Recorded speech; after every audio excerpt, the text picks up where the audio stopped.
A Zavod za školstvo u okviru svojih aktivnosti organizovao je seminar Psihološka podrška djeci u stresnim situacijama u Bjelopoljskoj gimnaziji Miloje Dobrašinović.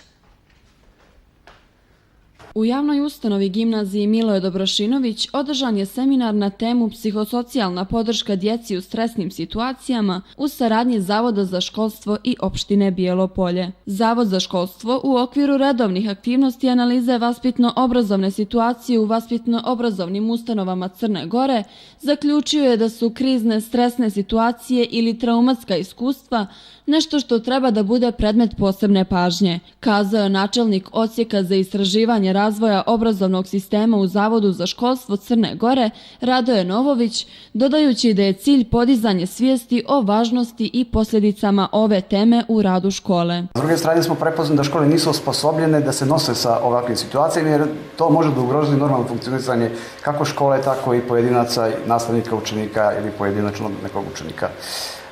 U tom smislu smo uradili program koji se globalno zove Psihosocijalna podrška djeci u stresnim situacijama. To se sastoji program u obliku dvodnevnog seminara, namijenjen je svim direktorima i stručnim saradnicima u vaspitno-obrazovnim institucijama, od predškolskog, osnovnog obrazovanja, srednjeg obrazovanja, đačkih domova, muzičkih škola.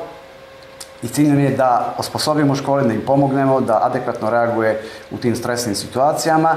Prvo da se planiraju aktivnosti, preventivno da se djeluje prije nego što se desi neke stresne ili traumatske situacije, da se adekvatno djeluje u trenutku kada se to desi i poslije krize da se psihosocijalni djeca podrže, da se vrate u neko normalno funkcionalno stanje.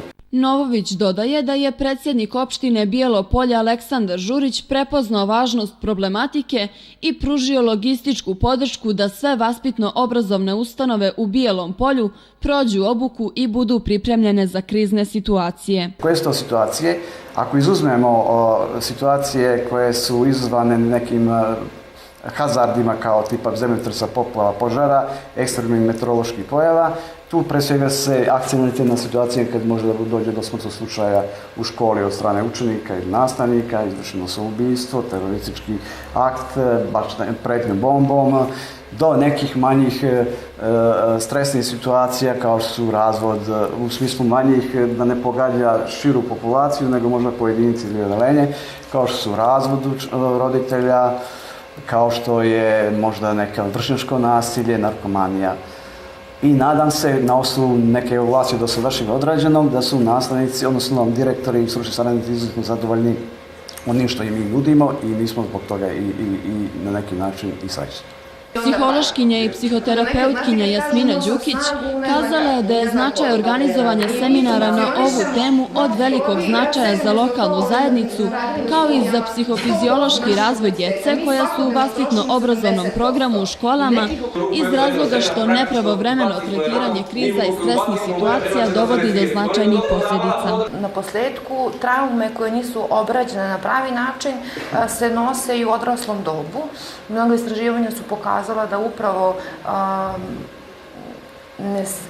servisiranje, da tako kažemo, trauma na pravi način dovodi do velikih bolesti, nezadovoljstava, povećava stopu smrtnosti, smanjuje funkcionalnost osoba u odraslom dobu. Mi smo neko generalno društvo koje traume, stres, krize i tako dalje tretira na način idemo dalje, sve će to da prođe i ne obraća se jako velika pažnja na to. Negdje što radimo i na seminaru zapravo da se recimo trauma zapravo potiče jako interesantno od riječi što znači rana. Dakle, to je rana, kao neka duševna rana, kao nešto što u stvari je otvoreno i što treba da se zaliječi. Naše društvo mnogo se više bavi fizičkim ranama, dok rane koje nastaju u kriznim situacijama i izazivaju stres, cjelokupno društvo zanemaruje, dodaje Đukić. Uloga nastavnika i vaspitno-obrazovne institucije koji zapravo jesu jedan segment podrške rasta i razvoja mladim ljudima, da pomognu mladim ljudima koji imaju te rane, da ih ne prelaze na način na koji smo navikli kao društvo. I ovo je jedan jako, jako značajan projekat za cijelo društvo Odnosno, ovo je jedan projekat gdje u stvari ukazujemo na značaj podržanosti svijesti o tome šta zapravo rane traume i traume iz djetinjstva ili traume koje nastaju u školi mogu da doprinesu i do čega mogu da dovedu i kakve bolesti mogu da razviju, jer mi kao društvo generalno imamo jako smanjenu svijest o tome, a to je negdje osnova za zdravo funkcionisanje u odraslom dobu. Izuzetno je značajno sa psihološko-razvojnog aspekta, a i sa fiziološkog, zato što promjene koje se dešavaju na psihološkoj osnovi u stresnim situacijama dovodi do fizioloških promjena u organizmu.